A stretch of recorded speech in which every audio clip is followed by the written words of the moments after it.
Hello everyone, this is Prachi. Welcome to our channel Selection Mate. I hope आप सब बहुत अच्छे होंगे और आपके एग्ज़ाम की तैयारी भी बहुत अच्छे से चल रही होगी। आज के सेशन में हम फिर से टीचिंग एप्टीट्यूड के प्रीवियस ईयर क्वेश्चंस को डिस्कस करेंगे। टीचिंग एप्टीट्यूड के मैंने आपको 3 से 4 सेशंस करा दिए हैं और बड़ी बड़ी क्लासेस हैं, ठीक है। एक मिक्स 2-3 मिक्स सेशंस भी हैं जिसमें मैंने अभी प्रीवियसली आपको टॉप 60 प्रीवियस ईयर क्वेश्चंस कराए हैं। उससे पहले भी मिक्स क्वेश्चंस कराए हैं टीचिंग एप्टीट्यूड के, जो कि हर सब्जेक्ट हर पेपर के लिए इंपॉर्टेंट है, जहाँ पर भी टीचिंग एप्टीट्यूड आता है। साथ ही साथ जो आपके सब्जेक्ट स्पेसिफिक है, मान लीजिए DSSP ने सोशल साइंस में कौन से टीचिंग एप्टीट्यूड के क्वेश्चंस पूछे थे, साइंस में कौन से पूछे थे, मैथ्स में और हिंदी में, सोशल साइंस में कौन से पूछे थे, वो भी मैंने इंडिविजुअली कराए हैं। और ये सारे क्वेश्चंस आपको सारे सेशन सिर्फ एक जगह मिल जाएंगे। प्लेलिस्ट में जाना, DSSP PYQ नाम से है, वहाँ पर मिल जाएंगे। तो पूरा टीचिंग एप्टीट्यूड मैं आपको एग्ज़ाम तक रिवाइज़ करा दूंगी, जो कि अब तक DSSP ने, NVS ने, KVS ने, सुपर टेट में जहाँ पर भी टीचिंग एप्टीट्यूड आता है और वहाँ पर पूछा गया है, सारे क्वेश्चंस मैं कलेक्ट कर रही हूँ और आपके लिए लेकर आ रही हूँ। तो जो पहले सेशंस हो चुके हैं टीचिंग एप्टीट्यूड के, उनमें हमने DSSP के PYQ देखे हैं और NVS के देखेंगे। आज हम सुपर टेट में जो PYQ पूछे गए हैं उनकी बात करेंगे। तो सारे वीडियोज़ आपके लिए बहुत इंपॉर्टेंट है। देखिए, मैं फिर से एक बार आपको रिवाइज़ करा देती हूँ। TGT में 10 नंबर का टीचिंग एप्टीट्यूड आता है और PGT यानी कि DSSP में बात करूँ तो 20 नंबर का। और चंडीगढ़ के एग्ज़ाम में भी पूछा जाना है, सुपर टेट में भी आता है, CTET UP टेट वगैरह में भी आपके बहुत काम आएगा, क्योंकि वहाँ पर भी आपसे पूछा जाता है। तो इनमें से कोई सी भी एग्ज़ाम की आप तैयारी कर रहे हो जहाँ पर भी टीचिंग एप्टीट्यूड या टीचिंग मेथोडोलॉजीज आती है, ये सेशन आपके लिए इंपॉर्टेंट हो सकता है। ये इन्फॉर्मेशन आपको देनी इसलिए ज़रूरी है बिकॉज बहुत से व्यूअर्स नए होते हैं, तो उन्हें बताना होता है कि हम कहाँ से कैसे क्वेश्चंस को कर रहे हैं। लगातार हमारी ये क्लासेस DSSP के एग्ज़ाम तक और या फिर जो भी टीचिंग एग्ज़ाम्स हैं सबको फोकस करते हुए चलेंगी। इसके अलावा जनरल अवेयरनेस और हिंदी के प्रीवियस ईयर क्वेश्चंस भी हम लगातार कर रहे हैं, ठीक है। बड़ी अच्छे काफ़ी सारे क्वेश्चंस कर लेते हैं हम कम समय में ज़्यादा क्वेश्चंस, ठीक है। तो चलिए अब बिना देरी के वीडियो को शुरू करते हैं। बीच में कोई बातचीत नहीं करेंगे, जो इन्फॉर्मेशन आपको देनी थी वो मैं आपको दे चुकी हूँ। अच्छा, पिछले सेशन में कुछ लोगों का ने ये बोला था कि मैम इंग्लिश में भी आप क्वेश्चंस लेकर आइए। तो जो कुछ ऐसे वर्ड्स हैं जिनको समझने में आपको हिंदी में प्रॉब्लम होगी, वो मैं आज इंग्लिश में भी कन्वर्ट करके लाई हूँ। आई होप अब आप इंग्लिश और हिंदी दोनों ही बच्चों को कोई प्रॉब्लम ना हो। तो चलिए अब आज का सेशन शुरू करते हैं पहले क्वेश्चन के साथ। पहला जो क्वेश्चन है आपके सामने वो है, शिक्षण एक कैसी प्रक्रिया है, यानी कि जो टीचिंग है वो किस टाइप का प्रोसेस है, ये आपसे पूछा है। तो क्वेश्चन पूछा गया था कुछ इस तरह से, सुपर टेट में 4 ऑप्शंस थे और आपसे पूछा गया था कि शिक्षण, इनमें से शिक्षण की कौन सी प्रक्रिया नहीं है। तो नहीं है वाले ऑप्शन को छोड़कर बाकी मैंने तीनों यहाँ पर ले लिए हैं, जिससे आपको पता चले कि क्या क्या ऑप्शन एग्ज़ाम में पूछे जाते हैं। तो जो टीचिंग प्रोसेस होता है वो एक ट्राइपोलर प्रोसेस होता है, यानी कि त्रिआयामी प्रक्रिया होती है। साथ ही साथ वो एक इंटरैक्टिव प्रोसेस होता है, यानी कि अंतःक्रिया, परस्पर इंटरेक्शन होता है, अंतःक्रिया होती है।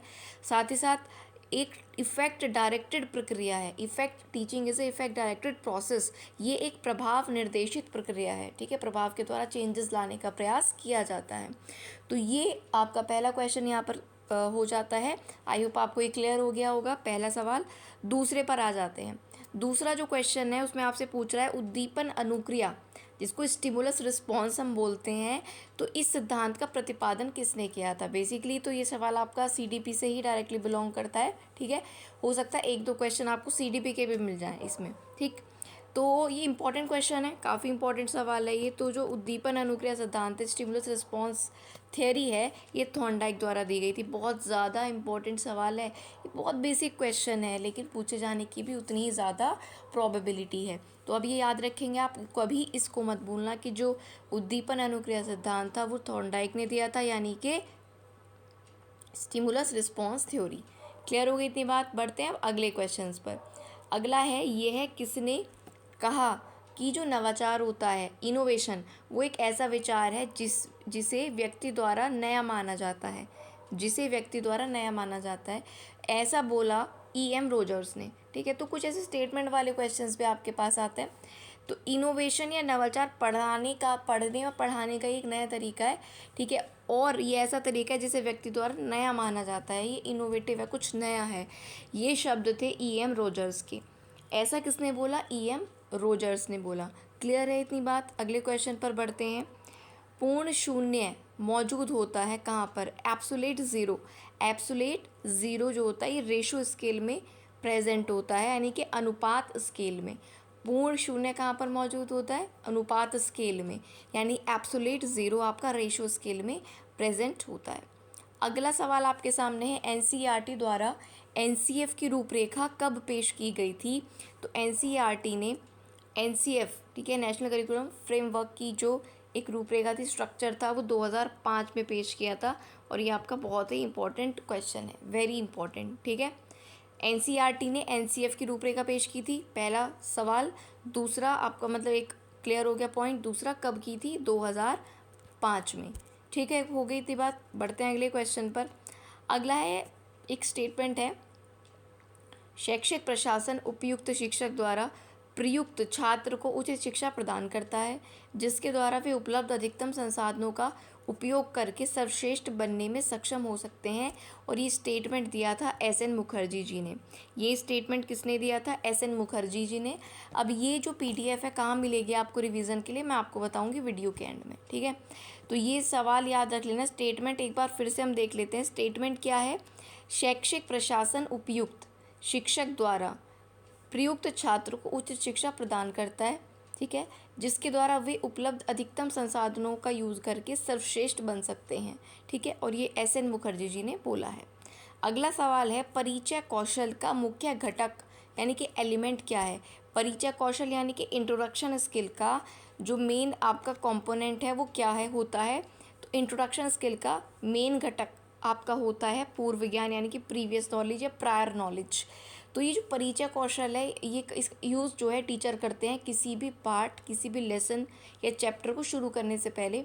ये पहला मुख्य घटक होता है कि बच्चों के पूर्व ज्ञान को आप उस टॉपिक से संबंधित पूछते हैं, जानते हैं, जिससे आपको पता चले कि आपको कहाँ से कहाँ तक बच्चों को समझाना है और लेकर जाना है। जैसे कि मैंने पहली वीडियो में बताया था, आपको ट्री या पेड़ का कोई चैप्टर पढ़ाना है तो आप बच्चों से पूछोगे, बच्चों क्या आपने पेड़ देखा है, ट्री देखा है, कैसा होता है, क्या होता है? इस चीज़ से आप कन्वर्सेशन को स्टार्ट करोगे और ये जान पाओगे कि वो कितना जानते हैं उसके बारे में। That is called previous knowledge. अगला क्वेश्चन है, भारतीय शिक्षा के इतिहास में किस समिति ने सबसे पहले अपव्यय और अवरोधन पर चर्चा की थी? ये भी इम्पोर्टेंट क्वेश्चन है। भारतीय शिक्षा की इंडियन एजुकेशन की हिस्ट्री में कौन सी कमेटी ने सबसे पहले वेस्टेज एंड स्टेग्नेशन पर चर्चा की थी? अपव्यय और अवरोधन पर। तो हर्टोग समिति है ये, ठीक है, हर्टोग कमेटी ने ये काम किया था, ठीक है। हर्टोग कमेटी या हर्टोग समिति ने सबसे पहले अपव्यय और अवरोधन की बात की थी भारतीय शिक्षा में, तो ये आप याद रखिएगा, ठीक है। अब बढ़ते हैं अपने लास्ट क्वेश्चन पर। इनमें से क्या पढ़ने और लिखने की अक्षमता है? तो पढ़ने और लिखने की अक्षमता को कहा जाता है डिसलेक्सिया। जब बच्चे को पढ़ने में कठिनाई या लिखने में कठिनाई होती है तो उस कठिनाई को डिसलेक्सिया बोला जाता है, ठीक है। तो ये हमने 10 क्वेश्चंस कर लिए हैं जो टीचिंग हाँ एक और रह जाता है, सॉरी। नेक्स्ट है आपका, प्राथमिक विद्यालयों के लिए मध्याह्न भोजन कार्यक्रम आरंभ करने का मुख्य लक्ष्य क्या है? प्राइमरी स्कूल्स में आपने देखा होगा कि मिड डे मील दिया जाता है, मध्याह्न भोजन। मिड डे मील का भी नाम चेंज हो गया है। अगर आपको पता है कि मिड डे मील का नाम क्या हो गया है तो कमेंट करके ज़रूर बताइएगा। तो प्राथमिक विद्यालयों के लिए जो मिड डे मील का कार्यक्रम था, इसको शुरू करने का क्या उद्देश्य? देखिए, कहीं पर भी कोई भी योजना स्कीम आती है उसका कोई ना कोई पर्पज़ होता है। तो इसका क्या पर्पज़ था? इसका पर्पज़ सिर्फ ये था कि ज़्यादा से ज़्यादा एनरोलमेंट स्कूल में बच्चों का बढ़े, बच्चे ज़्यादा से ज़्यादा नामांकन करें, ज़्यादा संख्या में बच्चे आएँ, जिससे देखो नामांकन बढ़ेगा तो भले ही लालच से बच्चे स्कूल में आएंगे और सीखेंगे, शिक्षा ग्रहण कर पाएंगे, ठीक है। तो ये आपके यहाँ 10 सवाल मैंने आपको करा दिए जो सुपर डेट में पूछे गए थे। 2019 का ये पेपर था, 18 का भी कराऊंगी, सब प्रीवियस ईयर आपको कराऊंगी। साथ ही साथ जनरल अवेयरनेस GSSB के सारे हम कर ही रहे हैं, और साथ ही साथ हिंदी के भी सेशंस को कर रहे हैं, और टीचिंग एप्टीट्यूड हमारा चल रहा है। क्योंकि टीचिंग एप्टीट्यूड के लिए बहुत बच्चे परेशान थे कौन सी बुक लें, क्या करें। तो चाहे आप मेरे से पढ़िए, चाहे किसी और से या खुद से, प्रीवियस ईयर क्वेश्चंस के लिए मैंने आपको बोला है प्रीवियस ईयर क्वेश्चंस लगा लीजिए, और कुछ सीटेट के नोट्स हैं आपके पास तो वो पढ़ लीजिए, और कहीं अलग से कुछ भी टीचिंग एप्टीट्यूड में नहीं होता है।